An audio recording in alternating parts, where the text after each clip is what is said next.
बिस्मिल्लाहिर्रहमानिर्रहीम। अस्सलाम वालेकुम नाज़रीन। फैसलाबाद वेस्ट मैनेजमेंट कंपनी के करंटीना सेंटर्स और निजी होटल्स में ड्यूटी अंजाम देने वाले 36 मुलाजमीन में 12 लाख रुपए से ज़ायद का एजाज़िया तकसीम किया गया।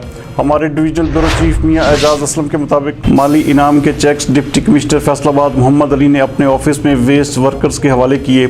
इस मौके पर CEO waste management company Kashif Raza Awan और कंपनी के दीगर अफसरान भी मौजूद थे। CEO ने बताया कि वेस्ट मैनेजमेंट कंपनी के ये मुलाजमीन करंटीना सेंटर्स पर ड्यूटी मुकम्मल करने के बाद खुद भी तिब्बी नुक्ता नज़र से 14 दिन क्वारंटाइन रहे, जबकि इनके कोरोना वायरस टेस्ट भी नेगेटिव मसूल हुए।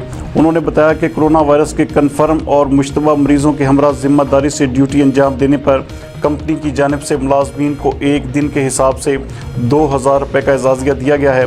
डिप्टी कमिश्नर ने वेस्ट वर्कर्स की तरफ से ज़ायरीन और मुसाफिरों के हमरा जज्बा इंसानियत से ड्यूटी की अंजाम दही को सराहा। उनका कहना था कि वेस्ट वर्कर्स ने करंटीना सेंटर्स पर सर्विसेज फराहम की और उन्होंने एहतियाती तौर पर अपने आप को आइसोलेट भी रखा।